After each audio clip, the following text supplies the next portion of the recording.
Hello guys, ഈ കാണുന്ന boost കുടിച്ച് നമുക്ക് പരിപാടിയിൽ കിടക്കാം. ഇന്നത്തെ പരിപാടി എന്ന് പറയുന്നത് രാത്രി 10:30 നമ്മൾ വണ്ടി കഴുകാൻ വേണ്ടി പോകുന്നത്. നമ്മുടെ ബ്രഷ്, ബക്കറ്റ്, കപ്പ് എല്ലാ കാര്യങ്ങളും റെഡിയാണ്. നമ്മൾ ആദ്യം തന്നെ നമ്മുടെ ഷാമ്പൂ എല്ലാം മിക്സ് ചെയ്തിട്ട് നൈസായിട്ട് ബ്രഷ് ചെയ്യാൻ തുടങ്ങി. പലരും ഇങ്ങനെ ബ്രഷ് ചെയ്യുന്ന കാണുമ്പോൾ വിചാരിക്കുന്നത് ബ്രഷ് ചെയ്യുന്നത്. കാരണം ഇത് ബ്രഷ് ചെയ്യുന്നതിനാണെന്ന് വെച്ചാൽ ഗൈസ്, നമ്മുടെ വണ്ടിയുടെ ഇടയ്ക്കിരിക്കുന്ന എല്ലാ ചെടികളും ഇങ്ങനെ ബ്രഷ് ചെയ്ത് പോകും കേട്ടോ. ഈ വണ്ടിയുടെ കഴി കഴിഞ്ഞിട്ടുള്ള ലുക്ക് നിങ്ങൾ കണ്ടാൽ മനസ്സിലാവും വണ്ടി എന്തോരം വൃത്തിയായിട്ടുണ്ട്. അപ്പോൾ കഴിഞ്ഞ പ്രാവശ്യത്തെ തമിഴ്നാട്ടിൽ എല്ലാം പോയി വന്നതിന് ശേഷം ഞാൻ വണ്ടി കഴുകിയിട്ട് ഉണ്ടായിരുന്നില്ല, സമയം കിട്ടിയിട്ടുണ്ടായിരുന്നില്ല, ജോലിയും കാര്യങ്ങളൊക്കെ ഭയങ്കര ബിസി ആയിരുന്നു. അപ്പോൾ ഇന്ന് അതൊരു 10 സമയത്ത് വണ്ടി കഴുകാൻ മൂടൊന്നും നോക്കില്ല, പൈറോ എടുത്തുകൊണ്ട് നേരെ വന്ന് ഫ്രണ്ടിൻ്റെ റൂമിൻ്റെ ഫ്രണ്ടിൽ തന്നെ വെച്ച് വണ്ടി കഴുകാണ്. ബക്കറ്റിൽ വെള്ളം കൊണ്ട് നേരം ഓസം എത്തത്തില്ല അങ്ങോട്ട് ഫ്രണ്ടിലോട്ട്. സോ ഏതായാലും ബക്കറ്റിൽ വെള്ളം കൊണ്ട് നല്ല കിടക്കാച്ചായിട്ട് വണ്ടി കഴുകാൻ തീരുമാനിച്ചു. കുറേ ദിവസമായി ആലോചിക്കുന്നു വണ്ടി ഒന്ന് കഴുകണമല്ലോ. കാരണം ഇപ്പോൾ ആണെങ്കിൽ നല്ല ചൂടായതുകൊണ്ട് പൊടി ഭയങ്കരമായിട്ട് കയറുന്നത്. അത് തന്നെ ലോങ് പോയിട്ട് വണ്ടിയൊക്കെ കഴുകി സൂക്ഷിക്കുന്നത് എപ്പോഴും നല്ലതാണ്.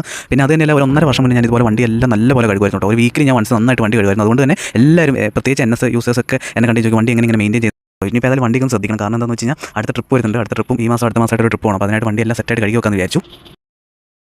സത്യം പറഞ്ഞാൽ വാട്ടർ വാഷിന് കൊടുക്കേണ്ട ആവശ്യമില്ല. പക്ഷേ വാട്ടർ വാഷിന് കൊടുത്താൽ മനസ്സിനൊരു തൃപ്തിയില്ല ഗൈസ്. കാരണം പല സ്ഥലത്തും വാട്ടർ വാഷ് ചെയ്താൽ പോലും നമുക്ക് കംഫർട്ടബിൾ അല്ല. അതുകൊണ്ട് തന്നെ നമ്മൾ ബ്രഷ് ചെയ്യാൻ തീരുമാനിച്ചത്. നിങ്ങളും വണ്ടി കഴിയുന്ന ആൾക്കാരാണ്, അതായത് സ്വന്തമായിട്ട് വണ്ടി കഴിയുന്ന ആൾക്കാരാണ്, മസ്റ്റായിട്ട് ഒരു പെയിൻറ്റിംഗ് ബ്രഷോ അല്ലെങ്കിൽ അല്ലാത്ത എന്തെങ്കിലും ബ്രഷോ കാര്യങ്ങളൊക്കെ കൈ കരുന്നതാണ്. ചെയിൻ ക്ലീൻ ചെയ്യുന്ന ബ്രഷും കാര്യങ്ങളൊക്കെ മിക്കവാറും ആൾക്കാരും ഉണ്ടാവും. പക്ഷേ ഇങ്ങനത്തെ ഒരു ബ്രഷും കൂടെ നിങ്ങളുടെ എഞ്ചിൻ സൈഡ് ഒക്കെ നീറ്റായിട്ട് കഴുകാൻ പറ്റും കേട്ടോ. ഗൈസ്, അപ്പോൾ വണ്ടിയുടെ കഴുക്ക് കഴിഞ്ഞിട്ടുണ്ട്. ജസ്റ്റ് നിങ്ങൾ വണ്ടി കണ്ടു നോക്കി. നമ്മുടെ പൈറോ ചെറുക്ക് ചുമ്മാ സീനായിട്ടില്ല, തിളങ്ങില്ല ഗൈസ്. അപ്പോൾ ഇതാണ് നമ്മൾ വണ്ടി കഴുകി, നമ്മൾ സ്വന്തമായിട്ട് വണ്ടി കഴുകിയിട്ട് ജസ്റ്റ് നമ്മളിങ്ങനെ നോക്കി നിൽക്കും. വണ്ടി എന്ത് രസമെന്നൊക്കെ റെഡ് കളറൊക്കെ എടുത്ത് കാണിക്കുന്നുണ്ട്. ഗൈസ്, അപ്പോൾ സമയം ഏകദേശം 10:30 ആയിട്ടുണ്ട്. 10:30 സമയത്താണ് നമ്മൾ വണ്ടി കഴുകി കഴിഞ്ഞത്. അപ്പോൾ നിങ്ങളും വണ്ടിയൊക്കെ സ്വന്തമായിട്ട് കഴുകുക. സ്വന്തമായിട്ട് കഴുകി കഴിഞ്ഞാൽ നമുക്ക് വണ്ടി നല്ല കുട്ടപ്പനായിട്ട് കിട്ടും കേട്ടോ. അപ്പോൾ ഏതായാലും അടുത്ത വീഡിയോ കാണാം ഗൈസ്. ടാറ്റാ ഗൈസ്.